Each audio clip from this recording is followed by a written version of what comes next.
Bismillahirrahmanirrahim. Abasa wa tawalla.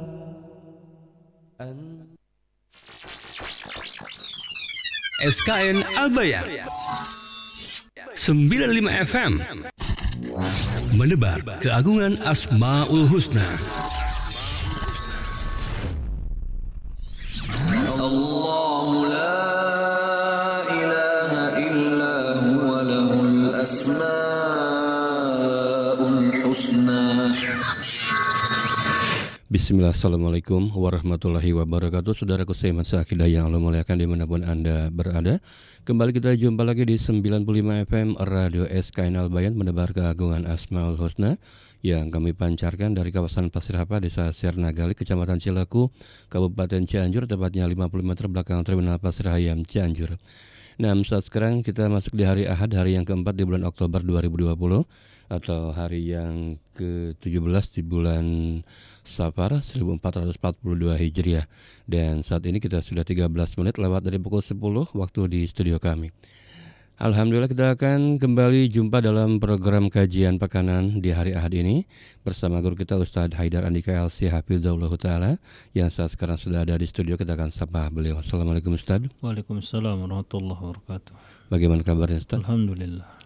Nah, untuk materi yang akan segera diangkat di hari ini apa Ustaz?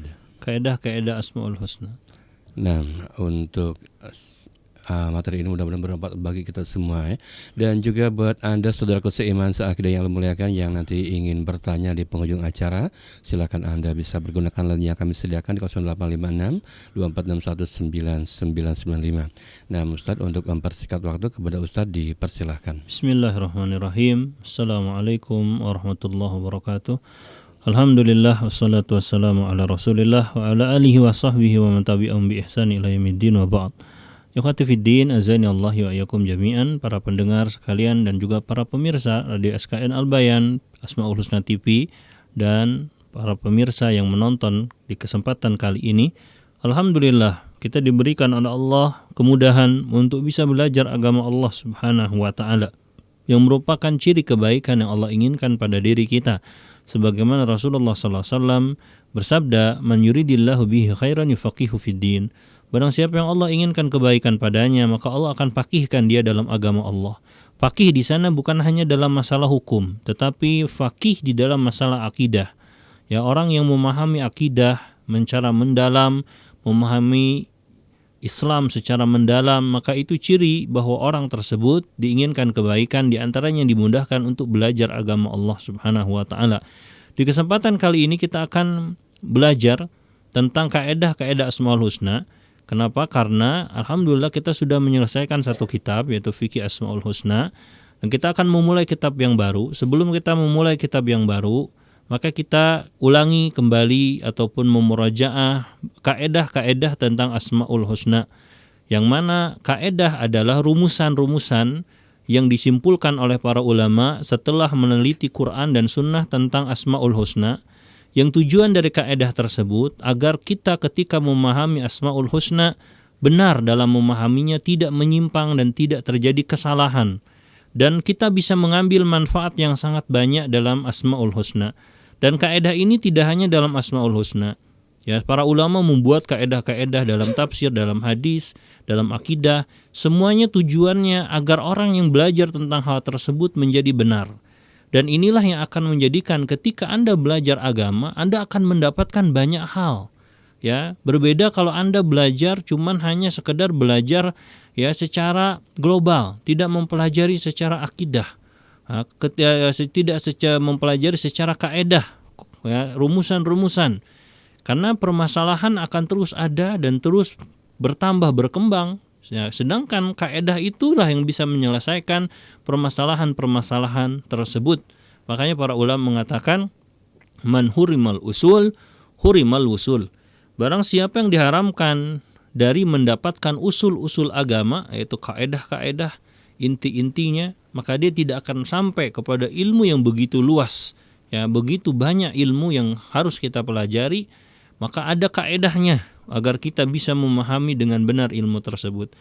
Maka kita akan bahas tentang kaedah-kaedah dalam memahami nama-nama Allah Subhanahu wa Ta'ala agar kita bisa merasakan mendapatkan kebaikan yang sangat banyak dalam mempelajari ilmu ini dan juga tidak terjadi penyimpangan.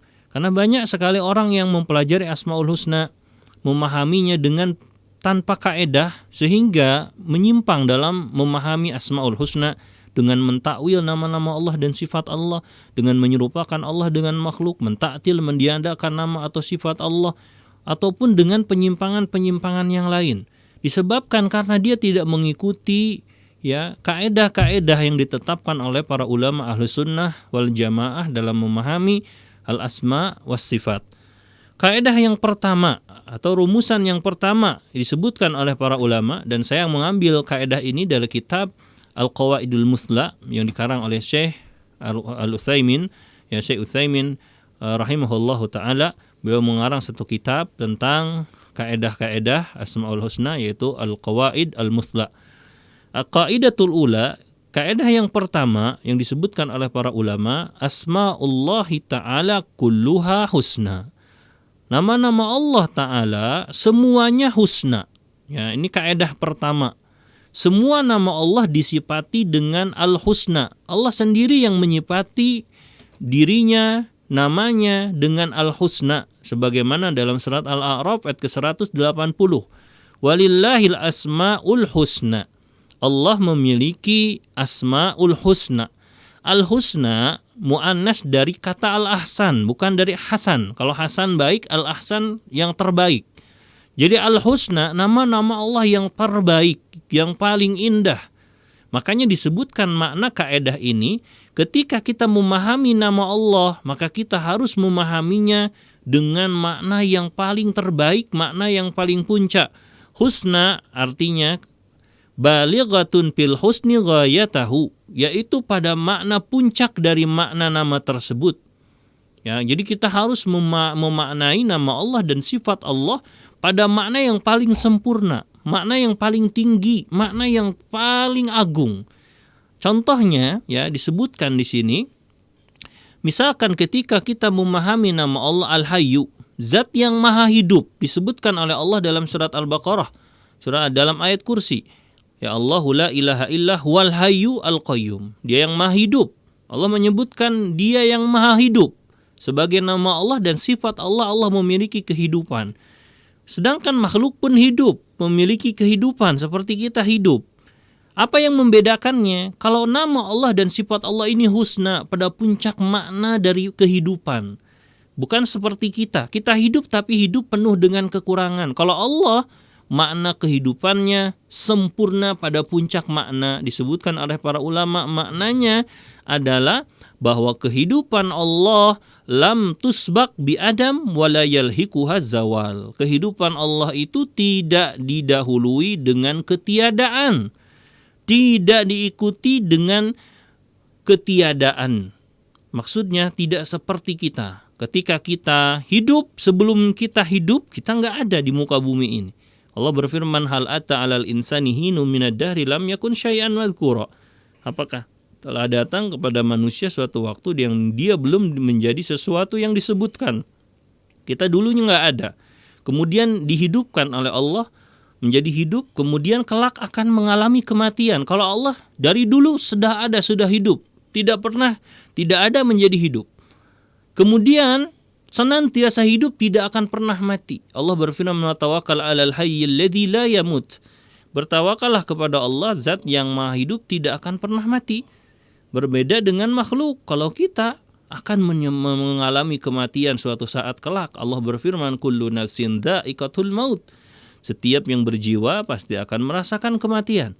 Jadi ini perbedaan antara memahami nama dan sifat Allah dengan nama dan sifat makhluk. Sifat Allah kita harus yakini, pahami dengan makna paling sempurna, paling tinggi, tidak ada kekurangan di dalamnya. Ya, yaitu tadi kita contohkan ketika kita memahami nama Allah Al-Hayyu dan Al-Hayyu, zat yang maha hidup, kita harus meyakini Allah hidup dengan hidup yang sempurna, yang tidak diawali dengan ketiadaan, yang tidak diikuti dengan kematian, ketiadaan. Ya, yang akan menjadikan kita apa? Ketika kita memahami hal ini, kita akan mengagungkan Allah, memuliakan Allah. Bahkan kehidupan Allah ini Allah jelaskan kesempurnaannya dalam surat Al-Baqarah dalam ayat kursi, la ta'khudhuhu sinatu wala naum. Ya, saking sempurnanya hidup Allah, Allah tidak pernah mengalami ngantuk, tidak pernah mengalami tidur. Kalau kita kan hidup dan membutuhkan tidur dan sering mengantuk.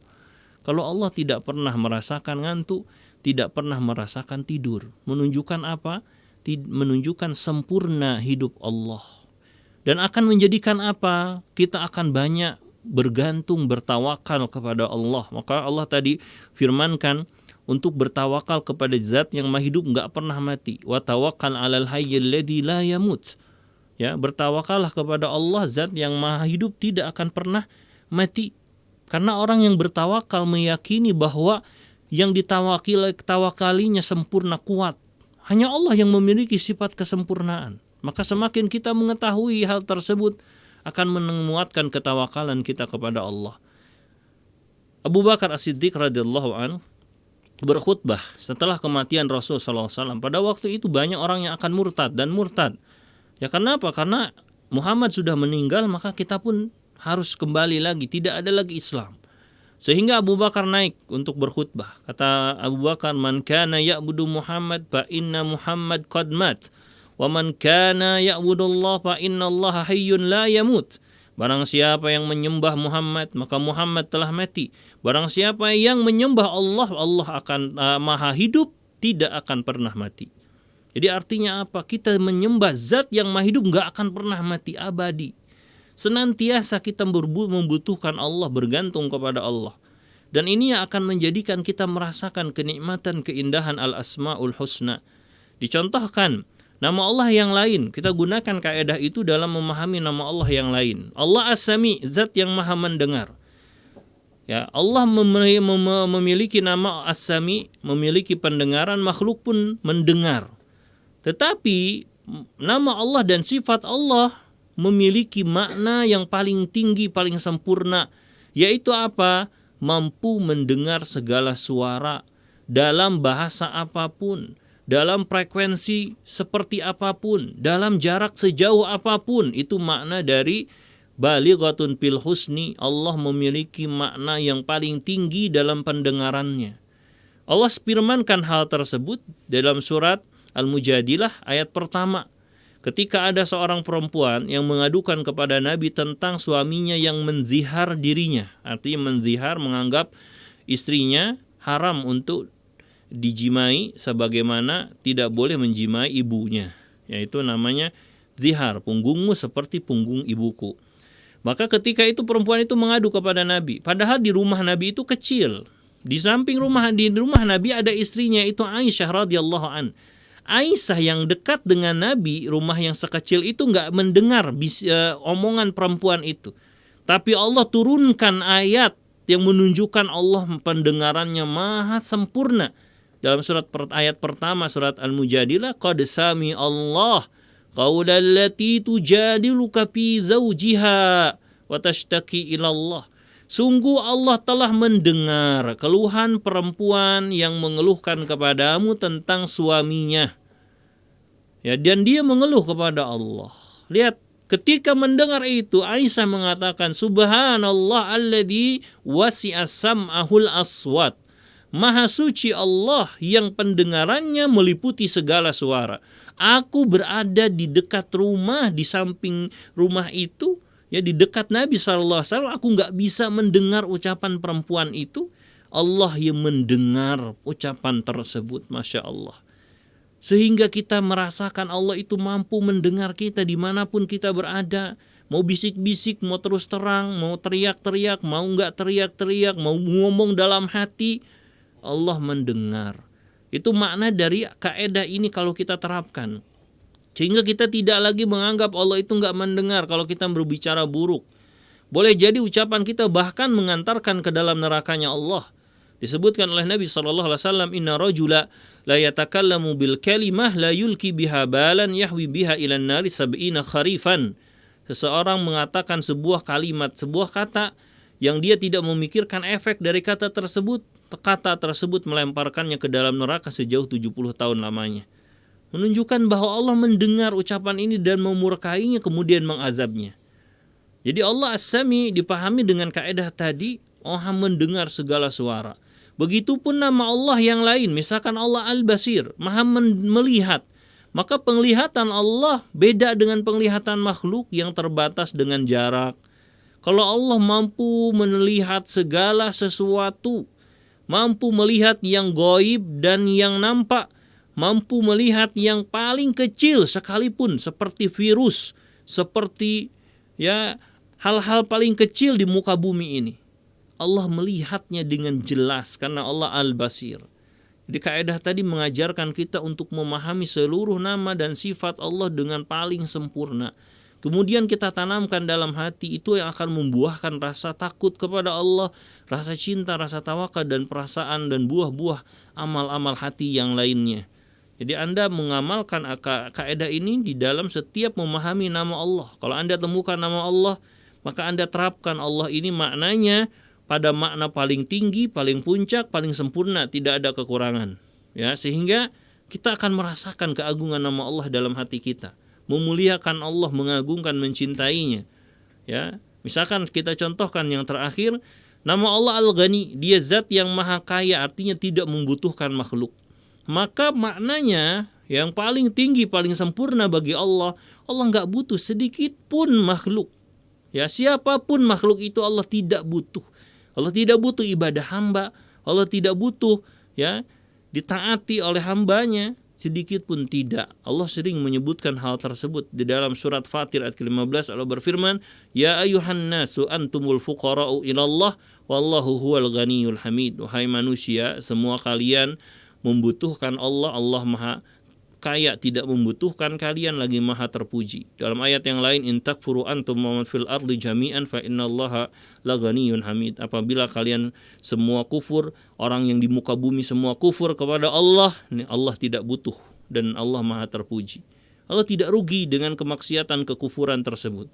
Dalam hadis yang sahih, Nabi SAW bersabda dalam hadis qudsi, Allah berfirman, Ya ibadi law anna awwalakum wa akhirakum wa insakum wa jinnakum kanu ala abjari qalbi rajulin minkum ma naqasa min mulki syai'a. Wahai seluruh hamba-hambaku, seandainya orang pertama kali di antara kalian, terakhir kali di antara kalian, semuanya memiliki hati orang parjir di antara kalian, maka sedikit pun tidak akan mengurangi kerajaanku, kata Allah.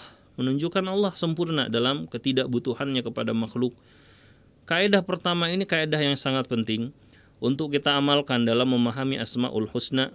Karena banyak sekali orang yang tahu tentang Asmaul Husna, tapi dia tidak merasakan kenikmatan belajar Asmaul Husna, tidak merasakan keagungan Asmaul Husna, bahkan seolah-olah tidak kenal. Karena Imam Ibnu Qayyim Al-Jauziyah rahimahullah mengatakan, manusia dalam mengenal Allah itu terbagi menjadi dua.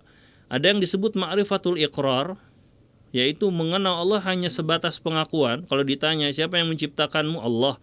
Siapa yang memberikanmu rizki, Allah. Dia tahu namanya Ar-Razzaq, Al-Khaliq, tetapi tidak membawa pengaruh apa-apa. Cuman hanya ngaku-ngaku dan sekedar di lisan saja. Yang kedua, pengenalan kepada Allah yang menyebabkan buah-buah kebaikan. Rasa cinta, rasa takut, rasa harap kepada Allah bertambah. Inilah pengenalan yang benar. Dan bagaimana caranya? kita memahami nama Allah dengan makna yang paling sempurna. Ya, Anda harus memahami nama itu dengan yang paling sempurna. Sehingga ketika kita memahaminya dengan makna paling sempurna, kita akan merasakan keagungan Allah, kebesarannya, ya, dan akan tumbuh dalam hati kita ibadah-ibadah hati berupa cinta, rasa takut, rasa harap, dan yang lainnya.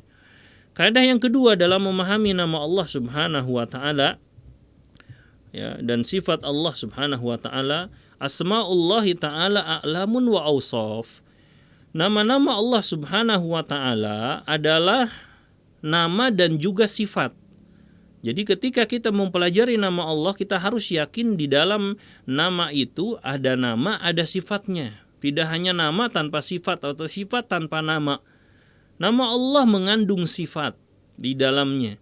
Ya, mengandung nama untuk menunjukkan kepada zat Allah. Makanya Allah perintahkan kita untuk memanggil, berdoa kepada Allah dengan asmaul husna. Walillahil asmaul husna fad'uhu biha, dalam surat Al-A'raf ayat 180. Allah memiliki asmaul husna, berdoalah kalian dengan nama tersebut kepadanya. Untuk menunjukkan apa? Bahwa Allah itu dipanggil namanya, ya, dipanggil nama tersebut untuk menunjukkan zat Allah Subhanahu wa taala. Dan di dalam nama terkandung sifat yang menunjukkan atas makna dari nama tersebut. Sifatnya untuk menunjukkan maknanya. Contoh nama Allah As-Sami', zat yang maha mendengar. Maka sifatnya As-Sam'u, pendengaran. Jadi tidak punya hanya nama saja, ada sifat. Karena nama itu untuk dipanggil sebagai identitas, untuk memanggil Allah sebagai penunjuk akan zat Allah, sedangkan sifat isi dari nama itu yang menunjukkan makna dari nama tersebut. Kalau kita sederhanakan, manusia pun punya nama, punya sifat. Kita bisa mendengar, itu adalah nama. Sifatnya pendengaran, kemampuan untuk mendengar suara. Ada nama tanpa sifat, maka dia tuli namanya, ya. Karena tadi dia tidak punya pendengaran, artinya walaupun dia punya telinga tapi tidak bisa mendengar, tuli.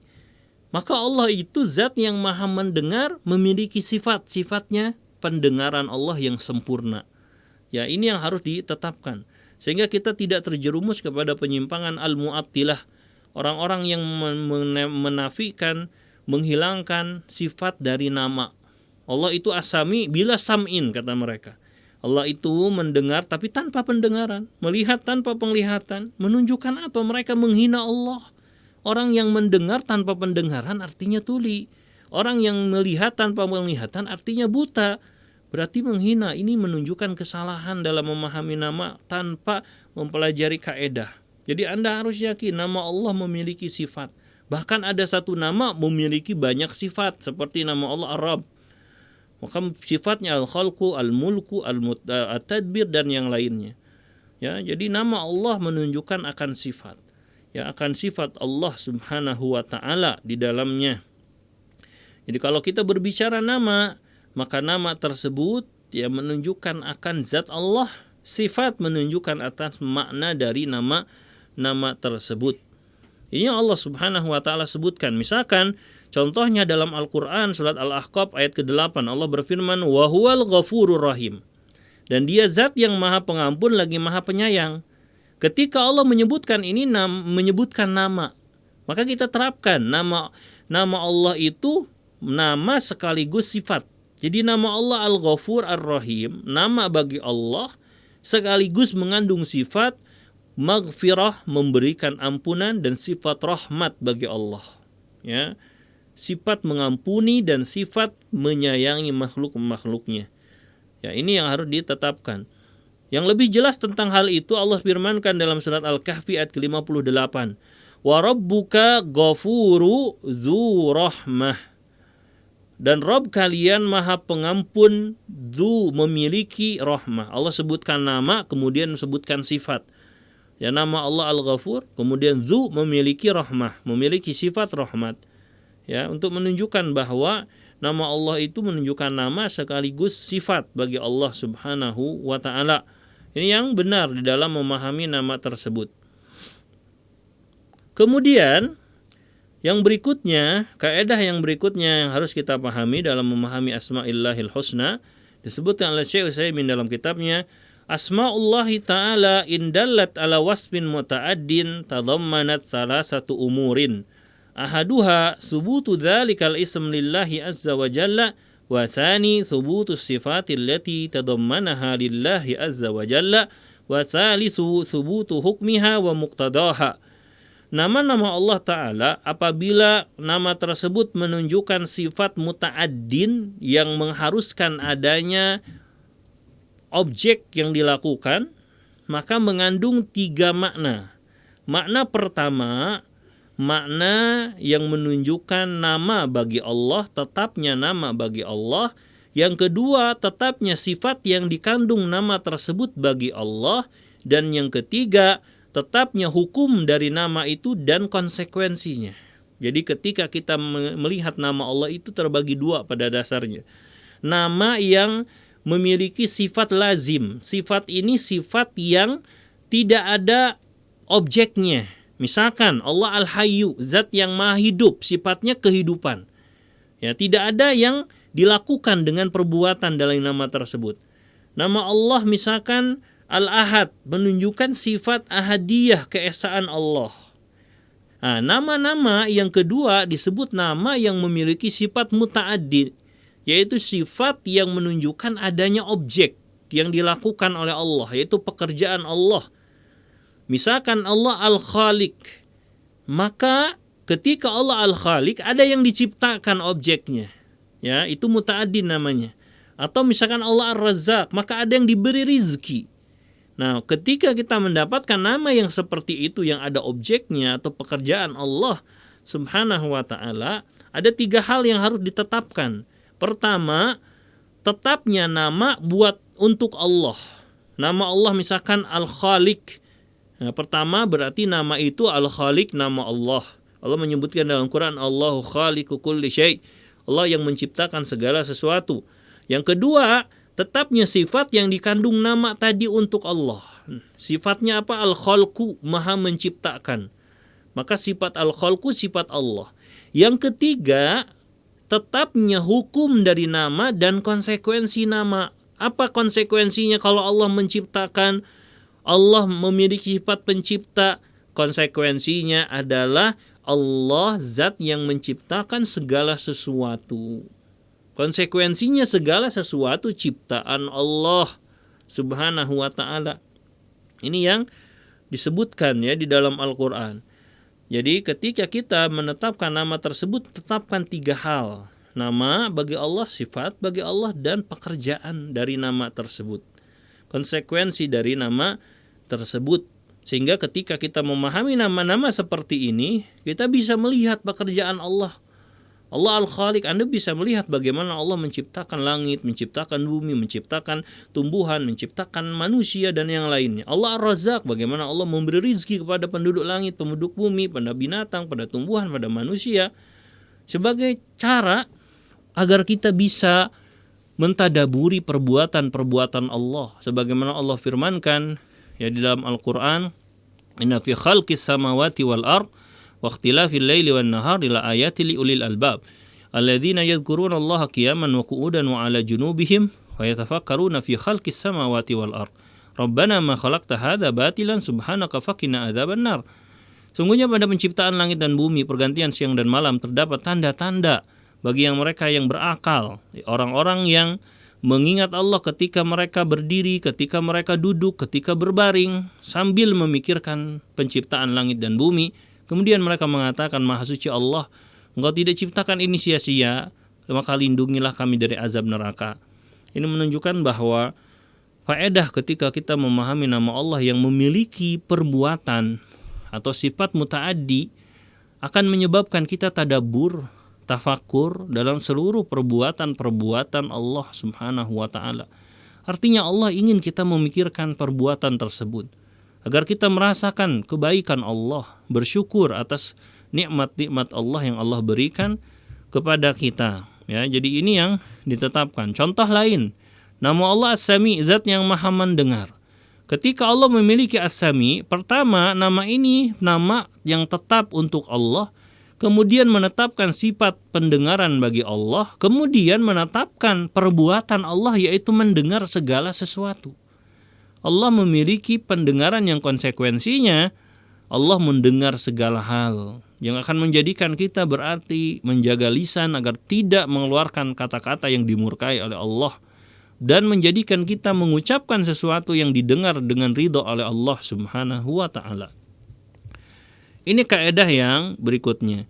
Kemudian kaidah yang berikutnya, pengarang kitab, ya, beliau Syekh Utsaimin mengatakan, dalalatu asma'illahi ta'ala ala dzatihi wa sifatihi takunu bil mutabaqah wa bit tadammun wa bil iltizam.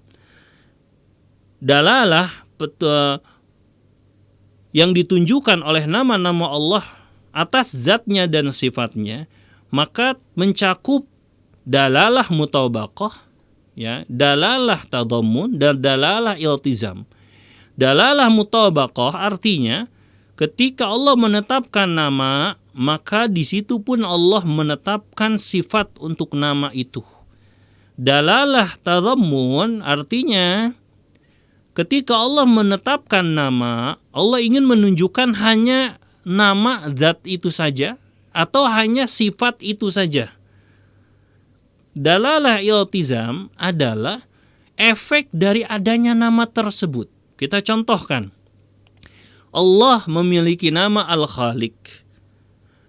Ketika Allah menetapkan nama Al-Khaliq, menunjukkan dalalah mutabaqah. Mutabaqah itu di dalam nama itu terkandung sifat. Dua-duanya disebutkan.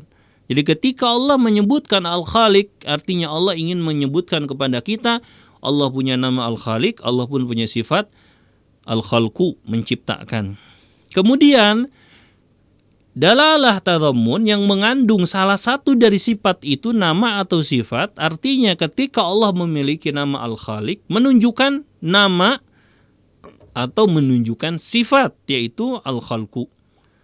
Dalalah iltizam, keharusan dari adanya sifat itu, ketika Allah memiliki nama Al-Khaliq, menunjukkan kesempurnaan ilmu Allah dan kesempurnaan kekuasaan Allah Subhanahu wa ta'ala. Dalilnya firman Allah dalam surat At-Talaq ayat ke-12. Allah menyebutkan Allahul ladzi khalaqas samawati sama, Allah menyebutkan di dalam Al-Qur'an Allah yang menciptakan 7 lapis langit, 7 lapis bumi dan apa-apa yang di antara keduanya, ya, turun ketetapan Allah atas keduanya. Lita'lamu annallaha ala kulli syai'in qadir wa annallaha qad ahata bikulli syai'in ilma. Allah menyebutkan Allah yang menciptakan langit dan bumi, 7 lapis bumi, 7 lapis langit. Turun ketetapan Allah di antara keduanya. Nama Allah Al-Khaliq menunjukkan apa? Kata Allah, agar kalian tahu Allah Maha Kuasa atas segala sesuatu, menunjukkan ketika Allah menciptakan, menunjukkan Allah itu memiliki kekuasaan yang sempurna. Karena tidak mungkin bisa menciptakan tanpa kekuasaan. Itu namanya dalalah iltizam. Kemudian menunjukkan wa annallaha qad ahata bikulli syai'in ilma, bahwa sesungguhnya ilmu Allah meliputi segala sesuatu. Ketika Allah menciptakan, menunjukkan Allah punya ilmu. Karena tidak mungkin menciptakan tanpa ilmu. Menunjukkan ilmu Allah sempurna. Itu yang disebut dalalah iltizam. Ya, ketika kita belajar Asmaul Husna, ada 3 yang ditetapkan. Contoh lain, misalkan Allah As-Sami, zat yang maha mendengar. Maka ini dalalah mutabaqah, menunjukkan Allah As-Sami sebagai nama bagi Allah, As-Sam'u sebagai sifat bagi Allah. Dalalah tadammun menunjukkan bahwa Allah memiliki nama As-Sami atau memiliki sifat as-sam'u, ya, satu di antara keduanya. Adapun dalalah iltizam, ketika Allah memiliki nama as-sami, menunjukkan apa? Menunjukkan akan luasnya pendengaran ilmu Allah, menunjukkan Allah bersama hamba-hambanya dengan pendengaran, dengan ilmunya. Itu namanya dalalah iltizam. Mudah-mudahan dengan hal itu kita lebih bisa memahami. Ketika ada nama Allah, maka ada nama, ada sifat, dan ada konsekuensi dari nama tersebut yang dihasilkan dengan adanya nama itu. Jadi nama Allah itu menghasilkan menunjukkan akan kesempurnaan nama dan sifat Allah yang lainnya, ya, akan kesempurnaan sifat Allah Subhanahu wa taala yang lainnya. Kemudian yang berikutnya, kaidah yang berikutnya disebutkan oleh pengarang kitab, Asma'ullahi ta'ala tauqifiyah la majala lil aqli fiha. Nama-nama Allah Subhanahu wa taala hukumnya tauqifiyah, artinya tidak ada tempat untuk akal di dalam nama tersebut. Tidak boleh berijtihad di dalam nama Allah. Nama Allah itu tauqifiyah. Tauqif artinya berhenti kepada dalil Al-Quran dan Sunnah. Ada dalil kita tetapkan nama dan sifat Allah, tidak ada dalil tidak boleh kita menamakan Allah dan mensifati Allah dengan sesuatu. Allah melarang kita berbicara tentang Allah tanpa ilmu. Wa an taqulu 'ala Allahi ma la ta'lamun. Allah berfirman, jangan kalian katakan tentang Allah tanpa ilmu. Tidak boleh Anda katakan misalkan Allah itu Tuhan Bapak, Tuhan Ibu, Tuhan apa. Mana dalilnya dalam Quran yang menyebutkan itu? Atau Allah itu Al-Uzza, Al-Manat seperti orang kafir Quraisy. Tidak ada dalil. Ya, nama Allah itu sifatnya misalkan Qidam. Mana sifat Allah Qidam dalam Quran dan Sunnah? Ada enggak? Enggak boleh menamai, mensifati Allah dengan logika saja, dengan ijtihad saja, enggak boleh. Kenapa? Karena masalah Allah ini masalah gaib. Anda enggak bisa tahu tentang yang gaib kecuali dikabarkan oleh Allah melalui Al-Quran dan Sunnah. Anda bisa tahu tentang surga dari mana, Pak? Surga itu gaib, gak pernah kita lihat, gak pernah kita dengar. Dari Allah. Kita bisa tahu di dalam surga ada sungai, sungai Khamar, sungai madu. Itu karena Allah kabarkan, Rasul kabarkan. Karena itu yang gaib. Ya, tentang Allah gak boleh ngarang. Gak boleh menamakan Allah dengan nama yang tidak Allah namakan. Tidak boleh mensifati Allah dengan sifat yang Allah tidak pernah sifatkan untuk dirinya. Ya tadi contohnya Qidam. Banyak orang meyakini tentang sifat Allah itu diantaranya Qidam. Qidam itu terdahulu. Coba cari dalam Quran dan Sunnah, ada enggak? Enggak ada. Yang ada apa? Allah mensifati dirinya dengan Al-Awwal. Dalam surah Al-Hadid ayat ketiga, Huwal awwalu wal akhiru wal zahiru wal batin. Dia yang awal. Awal maknanya ya, yang terdahulu, yang pertama kali. Kalau Qidam yang terdahulu. Mana yang lebih sahih? Yang Allah sebutkan, karena Allah yang lebih tahu tentang dirinya, bukan kita. Maka nggak boleh ngarang tentang Allah. Dosa yang sangat besar. Yang banyak manusia berkata bohong ya tentang Allah, mengarang tentang Allah, sehingga banyak orang yang tersesat. Ya, seolah-olah dia beribadah kepada Allah, padahal dia tidak beribadah kepada Allah Subhanahu wa taala. Ini yang harus dilakukan. Dalil-dalil tentang hal tersebut diantaranya dalam surah Al-Isra ayat ke-36 Allah berfirman, "Wala taqfu ma laysa laka bihi ilmun, inna sam'a wal basara wal fu'ada kullun ulaika kana anhu mas'ula." Janganlah kamu melakukan sesuatu yang kamu enggak punya ilmunya. Sesungguhnya pendengaran, penglihatan, hati semuanya akan dimintai pertanggungjawabannya. Allah melarang kita mengatakan sesuatu yang kita enggak punya ilmu. Kalau nggak punya ilmu, wallahu alam, katakan saja kita nggak tahu, Allah yang lebih tahu. Nggak boleh mengarang, ya, karena akan menyebabkan keburukan, kebid'ahan, akan menyebabkan penyimpangan-penyimpangan. Yang seperti yang terjadi hari ini, banyak orang yang menyimpang terhadap nama Allah dan sifat Allah karena berbicara tentang Allah tanpa ilmu, mentakwilnya, mentaktilnya, menyerupakan Allah dengan makhluk dan yang lainnya. Jadi tidak boleh. Bahkan derajat berbicara tentang Allah tanpa ilmu lebih berat derajatnya daripada syirik. Disebutkan oleh Allah dalam surat Al-A'raf ke-33. Allah berfirman, wa antusyriku billahi ma lam yunazzil bihi sultana wa an taqulu 'ala Allahi ma la ta'lamun. Engkau berbuat syirik kepada Allah dengan apa yang tidak diturunkan oleh Allah, bukti akan hal itu. Dan kemudian engkau katakan tentang Allah apa yang kalian gak ketahui. Allah menyebutkan syirik, kemudian dosa yang lebih berat, berbicara tentang Allah tanpa ilmu. Kenapa? Karena segala sumber keburukan awalnya berbicara tentang Allah tanpa ilmu. Orang syirik itu kenapa? Karena dia berbicara tentang Allah tanpa ilmu. Dia menyangka Allah itu butuh perantara. Dia menyangka Allah itu butuh tandingan, butuh saingan. Berbicara tentang Allah tanpa ilmu. Ya, ini yang harus dilakukan oleh kita. Jadi tetapkan nama Allah dengan dalil. Misalkan Allah berfirman, Qul huwallahu ahad, Allahus samad, lam yalid wa lam yulad wa lam yakul lahu kufuwan ahad. Allah kabarkan tentang dirinya, Allah ahad, Allah as-samad, lam yalid wa lam yulad, tidak melahirkan, tidak dilahirkan, tidak ada yang setara dengannya. Berarti inilah nama yang harus ditetapkan, sifat yang harus ditetapkan karena ada dalilnya. Rasulullah SAW bersabda, Inna Allah jamilun yuhibbul jamala. Allah itu maha indah, mencintai keindahan, jamil. Ini menunjukkan apa? Nama Allah Al-Jamil, menyukai keindahan sebagai sifat Allah. Ya, maka kita tetapkan sesuai dengan apa yang ditetapkan oleh Allah dan Rasulnya. Tidak boleh menetapkan yang tidak ditetapkan oleh Allah dan Rasulnya. Kemudian yang terakhir dalam kaidah Asmaul Husna ini, pada dasarnya banyak kaidah, tapi 6 ini sudah cukup untuk pembukaan kita terhadap Asmaul Husna atau memahamkan kita. Ya, kalau Anda ada waktu akan Anda belajar lebih dalam tentang kaidah-kaidah yang lainnya. Kaidah ini disebutkan Asma'ullahi ta'ala ghairu mahsurah bi'adadin muayyan. Bahwa nama Allah itu tidak terbatas dengan bilangan tertentu.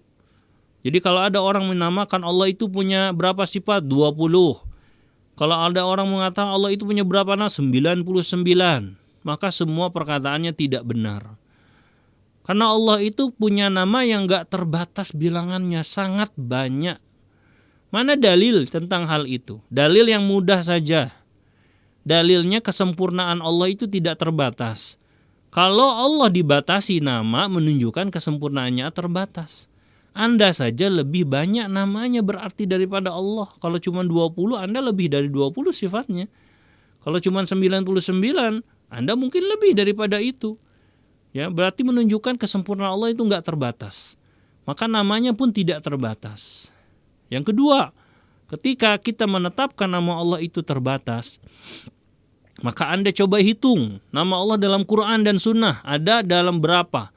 Lebih dari 20 jelas. Lebih dari 99 lebih. Jadi tidak sama dengan Quran dan Sunnah bilangannya. Dalilnya yang paling jelas tentang hal tersebut doa Nabi SAW. Doa yang diriwayatkan oleh Imam Ahmad, Ibnu Hibban, Al-Hakim, dan ini doa yang sahih, yaitu doa tentang permintaan dalam kesedihan, kegelisahan. Nabi SAW bersabda, As'aluka bikulli ismin huwalak sammaita bihi nafsak au anzaltahu fi kitabik au 'allamtahu ahadan min khalqik au ista'sarta bihi fil ilmil ghaibi indak. Ya Allah, aku meminta dengan seluruh namamu yang engkau namai dirimu dengan nama tersebut, yang engkau turunkan dalam kitabmu, atau yang engkau ajarkan kepada seorang dari makhlukmu. Perhatikan yang terakhir ini dalilnya, au ista'sarta bihi fi ilmi ghaibi indak, atau yang engkau rahasiakan dalam ilmu ghaibmu. Berarti ada nama yang Allah saja yang tahu dalam ilmu ghaib, yang tidak dikabarkan kepada makhluk. Menunjukkan nama Allah kan tidak terbatas berarti. Ya, tidak terbatas karena ada nama yang Allah mengetahui itu. Nanti pada hari kiamat ketika Nabi SAW meminta syafaatul udma untuk seluruh umat, Nabi akan bersujud, kemudian diajarkan oleh Allah nama dan sifat yang tidak pernah diajarkan di dunia. Menunjukkan bahwa ada nama-nama dan sifat yang lain. Jadi jangan pernah berkata Allah itu namanya 99. Itu kan ada dalilnya, Ustaz. Ada. Rasulullah SAW bersabda, Inna lillahi tis'atan wa tis'ina isman mi'atun illa wahidan. Barang sesungguhnya Allah memiliki 99 nama, 100 kurang 1. Itu kan jelas. Ketika Anda baca hadis, jangan baca hadis secara zahir. Kembalikan kepada para ulama. Lihat cara hadis itu, apa-apa yang dipahami benar atau tidak. Disebutkan oleh para ulama, diantaranya Imam Nawawi, hadis ini bukan pembatasan nama Allah. Nah, hadis ini menunjukkan kalau orang mempelajari, mengamalkan 99 nama sudah cukup bisa memasukkannya ke surga. Itu artinya. Seperti kalau orang Arab, kalau kita mengatakan saya punya uang 100.000 di dompet. Apa menunjukkan bahwa kita cuma punya 100.000? Enggak, ada di bank, ada di tempat yang lain. Ya, ini hanya menyebutkan hanya 99, artinya kalau orang memahami, mengamalkan cukup memasukkannya ke surga. Apalagi yang menetapkan 20 sifat bagi Allah. Ya, itu sangat sedikit sekali. Dengan apa menetapkan? Dengan kaidah mantik, dengan ilmu kalam. Membuat sebuah kaidah Allah itu sifatnya ya bukan sifat yang baru. Setiap sifat yang baru maka tidak pantas bagi Allah, sehingga mereka menafikan sifat ini nggak boleh bagi Allah, ini nggak pantas bagi Allah. Siapa kok kita menghukumi Allah? Siapa kita jadi hakim bagi Allah? Allah menyebutkan tabarakalladzi biyadihil mulk. Maha suci Allah yang di tangannya kekuasaan. Kita bilang Allah nggak pantas, tangan itu makhluk punya tangan.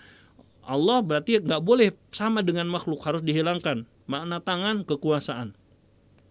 Coba artikan ayatnya. Maha suci Allah yang di dalam kekuasaannya kekuatan. Kan tidak nyambung makna ayatnya. Makna dengan makna, kekuasaan itu makna, kekuatan itu makna. Ya kan tidak benar jadinya. Mentakwil nama dan sifat Allah.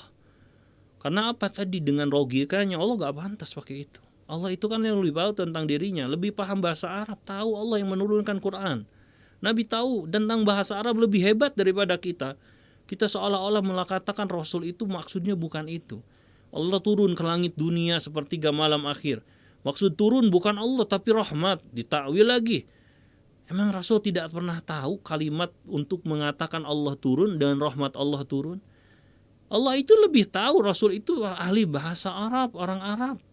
Kita seolah-olah lebih pintar daripada Allah dan Rasulnya. Ya, padahal tetapkan nama tersebut. Ya, tetapkan nama tersebut. Tidak boleh kita mengarang tentang sifat dengan logika. Ini nggak pantas bagi Allah, ini harus dihilangkan. Ini nggak pantas bagi Allah, ini harus dihilangkan. Siapa yang menetapkan kaidah seperti itu? Ya tidak ada. Ikuti para sahabat. Pernah nggak sahabat ketika diajarkan oleh Nabi Allah turun ke langit dunia, ada sahabat berkata, wahai Rasulullah, bukan Allah yang turun, tapi yang turun rahmat. Ada nggak? Nggak ada sahabat yang berani begitu. Karena sahabat tahu yang dipahami oleh Rasul bukan itu, tapi zahir sesuai dengan keagungan Allah. Tidak ada riwayat yang mengatakan sahabat. Jadi kalau ada ustadz pintar hari ini, hafal hadis, hafal Quran, dia mengatakan itu sahabat lebih hebat, lebih jago, nggak pernah mengatakan itu. Ya, Anda ngikutin sahabat yang dijamin masuk surga Allah. Sudah jelas mereka pemahamannya diakui oleh Allah Subhanahu wa taala. Allah berfirman tentang mereka, was-sabiqunal awwaluna minal muhajirin wal ansar walladzina taba'uhum bi ihsan radhiyallahu anhum wa radu'an wa 'adda lahum jannatin tajri tahtahal anhar. Orang-orang terdahulu dari kalangan muhajirin dan ansar dan orang yang mengikuti mereka dengan baik, Allah ridha kepada mereka, mereka ridha kepada Allah, Allah siapkan bagi mereka surga yang mengalir di bawahnya sungai-sungai. Surat Taubah ayat ke-100. Sudah jelas pemahamannya yang paling tepat. Ini yang akan menjadikan kita benar dalam memahami nama dan sifat Allah. Wallahu alam, saya rasa cukup pembahasan kita mengenai kaedah-kaedah. Mudah-mudahan dengan kita belajar ini akan lebih memahamkan terhadap nama-nama Allah, dan kita benar dalam memahami nama tersebut, dan kita merasakan keagungan dari nama tersebut. Allahu a'lam. Nah, alhamdulillah saudaraku saya akidah yang Allah muliakan, kita sudah sama-sama menyimak sesi materi untuk kajian di siang ini, dan tiba saatnya bagi Anda yang ingin bertanya atau memperdalam materi, silakan bisa Anda pergunakan line yang kami sediakan di 0856 2461 9995. Nah, Ustaz, kita akan bacakan yang sudah masuk, Ustaz. Ya. Assalamualaikum, Ustaz. Waalaikumsalam. Dari Kang Fahri di Cianjur. Ustaz, bagaimana hukumnya? Apakah wajib mempelajari Asmaul Husna? Terus bagaimana jika meninggal sebelum mempelajari Asmaul Husna? Mohon penjelasannya, Ustaz. Taib, apa wajib mempelajari Asmaul Husna? Hukum belajar ilmu agama itu ada dua. Pertama, ilmu agama yang bersifat fardu ain, setiap orang wajib mempelajarinya karena ini berkaitan dengan hal yang harus dilakukan. Masuk di dalamnya perkara-perkara akidah atau perkara-perkara yang mereka harus wajib lakukan. Salat 5 waktu, puasa Ramadan. Kalau dia mau zakat, maka belajar zakat wajib untuknya. Kalau dia mau berdagang, maka belajar dagang wajib untuknya. Kalau dia mau menikah, maka belajar menikah wajib untuknya. Ada juga ilmu-ilmu yang fardu kifayah, yang kalau orang sudah melakukan maka jatuh atas hukum yang lain. Contoh, mempelajari ilmu waris, mempelajari ilmu-ilmu yang hanya sebagian orang saja yang diperintahkan. Ya, kalau ini hukumnya fardu kifayah. Maka belajar Asmaul Husna ini masalah apa? Masalah akidah. Asmaul Husna ini salah satu rukun dalam iman kepada Allah.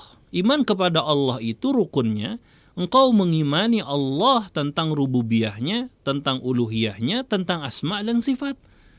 Ya, kalau kita katakan ini rukun iman pertama dan ini akidah, berarti wajib belajar Asmaul Husna. Bagaimana tidak belajar tentang Allah? Ini hukum orang belajar tentang Rabbnya.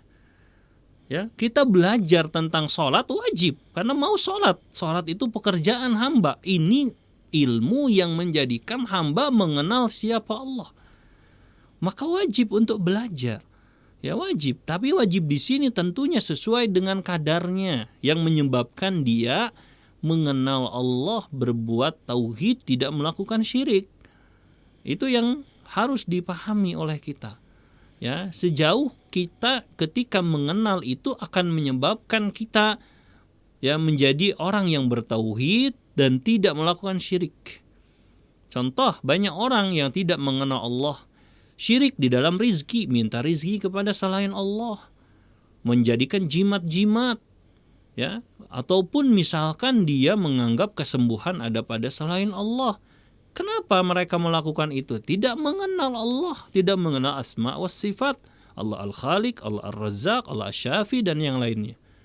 Menunjukkan wajib, karena kalau tidak belajar bisa mengantarkan kesyirikan.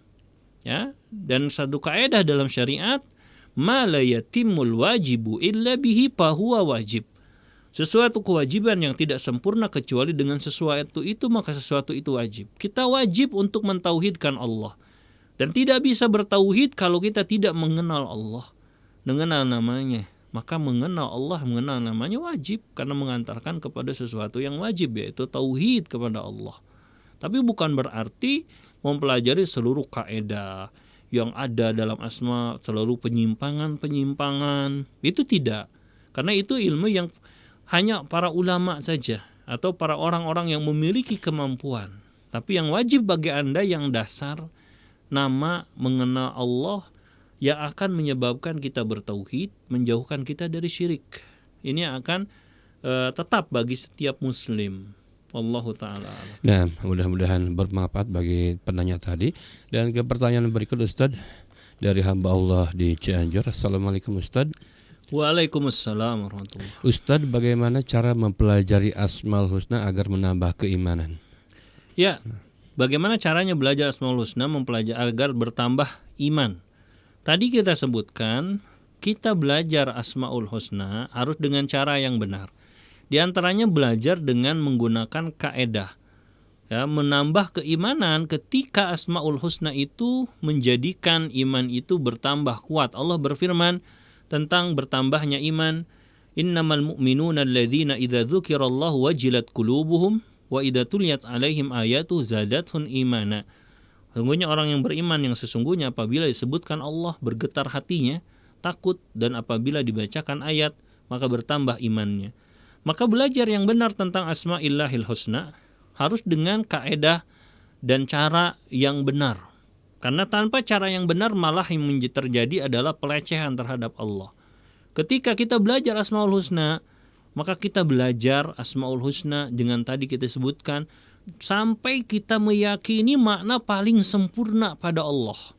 Meyakini Allah mendengar segala sesuatu, melihat segala sesuatu, mengetahui segala sesuatu.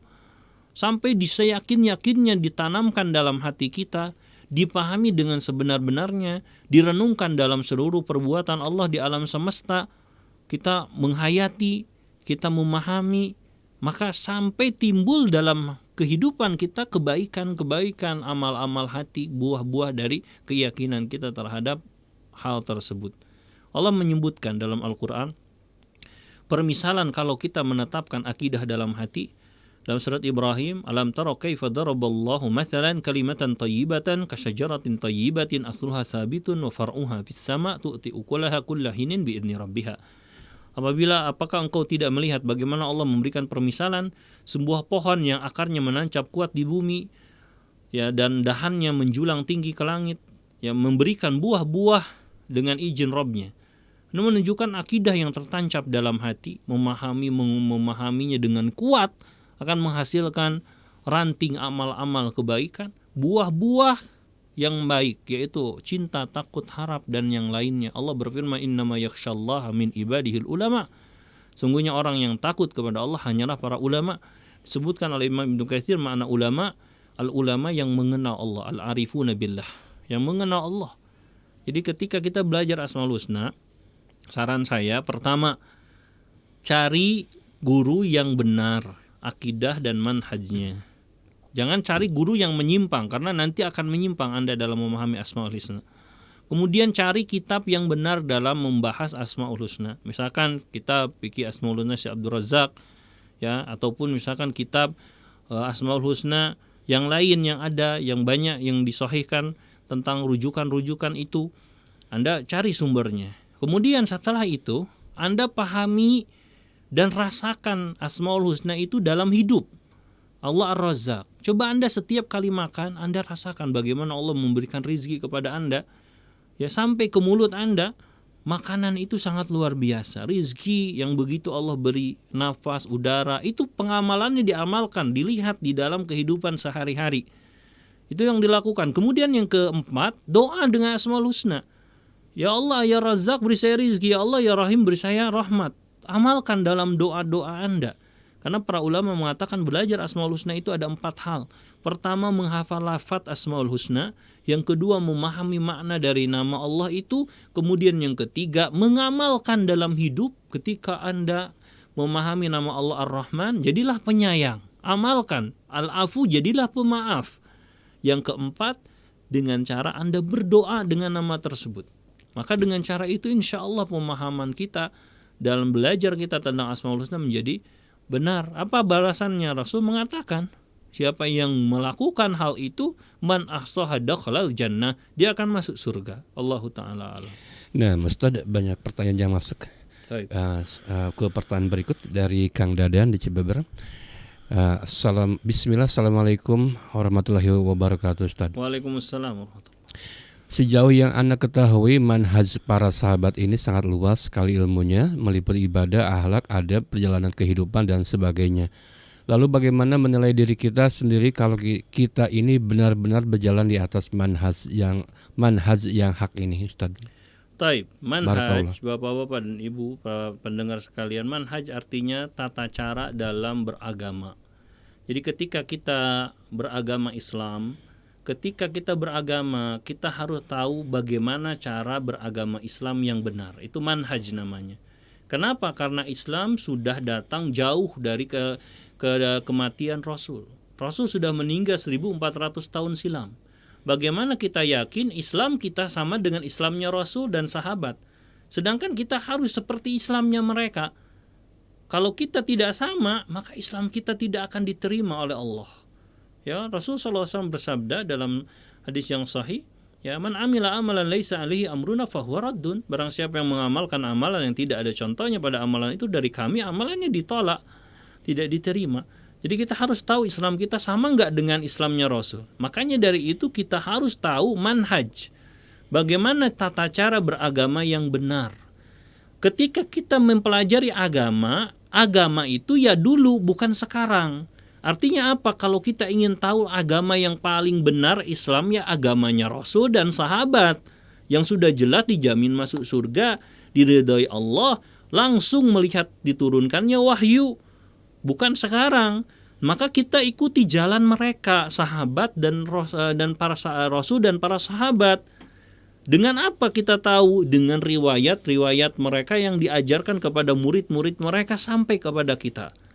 Ya, bagaimana mereka berakidah, bagaimana mereka beribadah, bagaimana mereka berakhlak, dan manhaj ini mencakup seluruh agama. Tadi disebutkan luas. Dalam akidah sahabat itu gimana? Akidah itu di dalamnya rukun iman yang pertama ke 6 sampai bagaimana bermuamalah dengan pemerintah, bagaimana bermuamalah dengan ahlul bait, dengan sahabat. Itu semua bagian dari manhaj dalam akidah. Dalam ibadah, bagaimana para sahabat beribadah, sholat, zakat, puasa, dan seterusnya. Dalam akhlak, bagaimana mereka berakhlak. Dalam dakwah, bagaimana mereka berdakwah. Dalam muamalah, bagaimana mereka bermuamalah. Maka banyak sekali manhaj itu yang harus dipelajari. Ya, Dan kenapa harus? Karena kalau Anda tidak bermanhaj sahabat, Anda akan bermanhaj selain sahabat. Yang disebutkan oleh Nabi, umatku akan terpecah belah menjadi 73 golongan. Semuanya masuk neraka kecuali satu. Berarti menunjukkan manhaj 72 yang lain tidak mengikuti manhajnya para sahabat. Yang satu kata Nabi, ma ana alaihi wa ashabi. Orang yang mengikuti aku dan para sahabatku di atasnya. Manhajnya para sahabat. Itu yang disebut manhaj. Pertanyaannya lalu bagaimana cara mengukur apakah kita sudah berada di manhaj yang lurus atau tidak? Mengukur itu kan harus ada timbangannya, Pak. Nah. Ketika Anda mengukur sesuatu, harus ada timbangan pengukurnya. Islam membawa timbangan itu. Timbangan pengukur dalam Islam, Quran, Sunnah yang dipahami oleh pemahaman sahabat. Itu manhaj dalam mengukur. Anda misalkan dalam akidah, Anda cocok nggak? Lihat aja dalam Quran ada nggak dalil yang menunjukkan perbuatan Anda? Ada nggak dalam Sunnah? Dipahami dengan benar nggak oleh sahabat? Sehingga Anda bisa tahu saya itu sudah berjalan di atas manhajnya sahabat. Saya akan contohkan misalkan dalam masalah muamalah dengan pemerintah, banyak orang yang dia tidak mau mengikuti manhaj sahabat sehingga memberontak kepada pemerintah yang sah. Ya, mendoakan kejelekan kepada pemerintah, melakukan kudeta dan seterusnya. Itu bukan manhajnya sahabat. Tidak ada dalam Quran, dan Quran diperintahkan untuk ati Allah wa atiur Rasulullah wa ulil amri minkum. Nabi SAW mengatakan man ata'ani, ya, man ata'al amir faqad ata'ani. Siapa yang mentaati pemimpinnya maka dia telah mentaatiku, dan banyak. Ya, menunjukkan manhaj para sahabat. Dengan hal itu Anda tinggal lihat aja kaca luar diri Anda. Apakah sudah saya lakukan manhaj itu dalam diri saya? Dan ingat, manhaj itu nggak boleh setengah-setengah.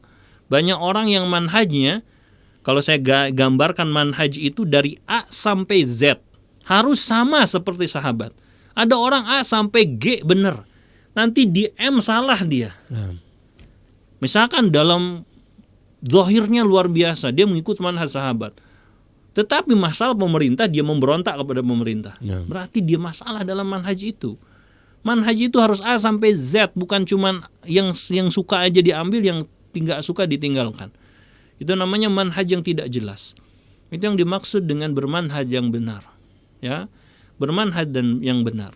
Ini yang Anda harus pahami betul, Bapak dan Ibu yang dirahmati oleh Allah. Jadi ketika Anda bertanya apakah saya sudah, maka gambarannya Anda timbang. Saya nggak bisa nimbangnya, Ustaz. Allah berfirman, fas'alu ahla dzikri in kuntum la ta'lamun. Tanya orang punya ilmu apabila engkau nggak tahu. Tanya sama orang, Ustaz, apa pemahaman saya benar nggak, Ustaz? Misalkan saya membolehkan untuk berontak pada pemerintah, boleh ini benar nggak? Kan dijelasin, Anda nggak salah, manhaj ini nggak sesuai dengan manhajnya sahabat. Berarti Anda diluruskan karena nggak tahu cara nimbangnya.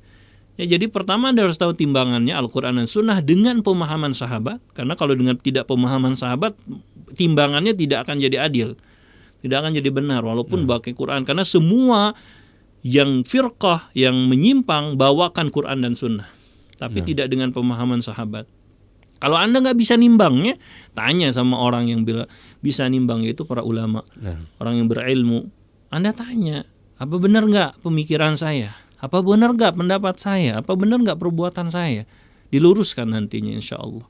Ya makanya tadi saya nasihatkan, cari guru yang benar akidah dan manhajnya, cari buku yang benar manhaj dan akidahnya. Ini cari yang benar agar kita benar dalam belajar agama Allah Subhanahu wa taala. Wallahu taala alam. Nah, Ustaz, ke pertanyaan berikut. Assalamualaikum Ustaz. Waalaikumsalam. Saya Egi di Cianjur. Mau tanya Ustadz, saya jujur pernah bermimpi dicabut nyawa 2 kali. Dalam mimpi saya itu meminta kepada Allah untuk diberikan kesempatan jangan dulu meninggal, karena saya masih jauh dalam pembekalan ilmu agama dan juga amal ibadah saya. Akhirnya saya terbangun dan saya yakin Allah memberikan kesempatan yang luar biasa untuk saya. Allah yang pemilik Asmaul Husna, di dalamnya ada Allah yang maha memberikan hidayah. Saya ingin mengejar hidayah, namun di sisi lain orang terdekat saya, istri, akan jadi tembok penghalang saya untuk mendapatkan hidayah tersebut. Bagaimana Ustadz caranya agar saya dan istri saya sama-sama mengejar kewajiban saya mencari ilmu dalam mengenal Asmaul Husna secara bersama-sama? Taib. Nah, ketika ada suami istri yang tidak sama pemahamannya, jalannya, biasanya susah untuk bersatu. Banyak masalah yang terjadi. Misalkan suaminya atau istrinya pengen belajar agama, ternyata pasangannya menghalangi hal tersebut. Ya, Allah berfirman dalam Al-Qur'an, "Innama amwalukum wa auladukum fitnah." Ya. Harta kalian, anak-anak kalian, dalam riwayat yang lain istri-istri kalian, pasangan kalian itu fitnah. Bahkan dalam ayat yang lain, aduwwul lakum fahdharuhum. Mereka musuh kalian, hati-hati. Artinya kalau mereka menghalangi jalan Allah, mereka musuh Allah sebenarnya. Ya, maka kata Allah apa? Bersabar, maafkan mereka, bermuamalah tetap dengan baik. Yang harus dilakukan, bagaimana caranya agar mereka dapat, kan yang memberi hidayah itu Allah. Berarti Anda caranya, solusi pertama doa. Apapun cara, kalau ada orang bertanya, Ustaz gimana caranya dapat ini, Anda doa, karena yang bisa memberi itu Allah, bukan kita. Kalau Allah bukakan pintu hati istri kita, anak kita, pasangan kita, niscaya mereka akan dapat hidayah. Anda kan tadi tahu nama Allah Al-Hadi, maka doa, ya Allah ya Hadi, beri petunjuk sama istri saya, keluarga saya, untuk dapat hidayah. Itu yang dilakukan pertama, doakan mereka. Yang kedua, dakwahi mereka, nasihati mereka. Sampaikan dalil, sampaikan kebaikan. Nerima nggak nerima urusan Allah. Ajak mereka, dakwahi mereka untuk belajar Asmaul Husna, belajar agama Islam, belajar kebaikan. Tugas seorang suami bukan hanya sebagai pemberi nafkah.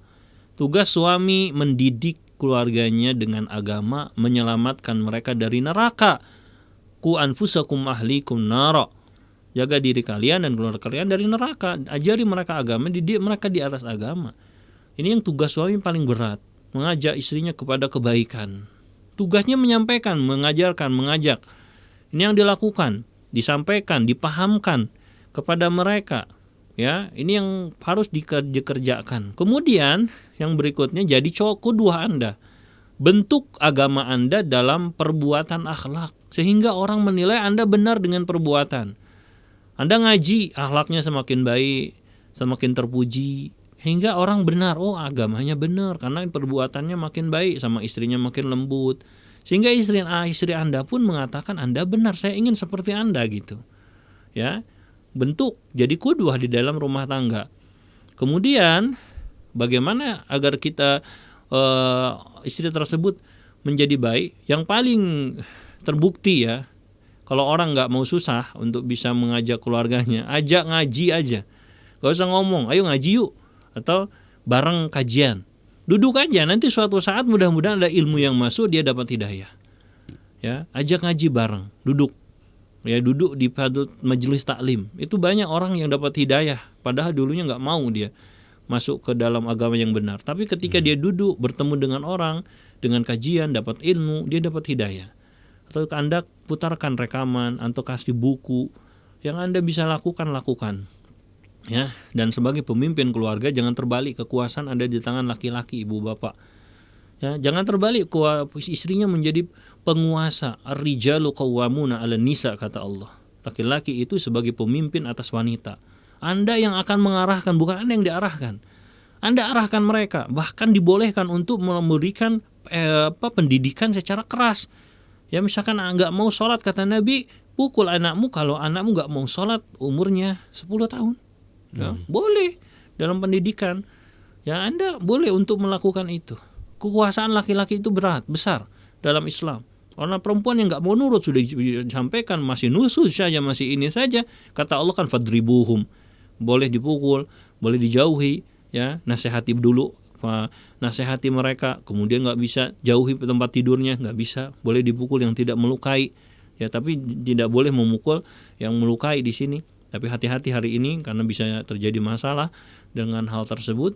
Kemudian kalau tidak bisa, maka boleh untuk melakukan hal yang lebih dari itu, yaitu misalkan mentalaknya dan seterusnya dan yang lainnya lah. Ya, tentunya itu tingkat yang lebih jauh lagi. Dan Anda sebagai suami harus bersabar.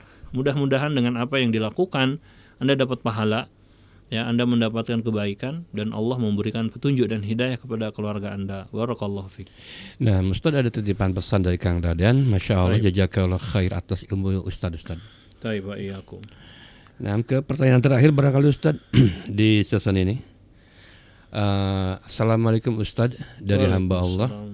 Ustaz, bagaimana cara selalu agar dilindungi Allah? Bagaimana cara agar dilindungi Allah? Tadi saya sebutkan, kalau ada nanya bagaimana cara, pertama doa, karena yang bisa melindungi kita Allah. Allah Al-Hafidh, Dia yang Maha menjaga.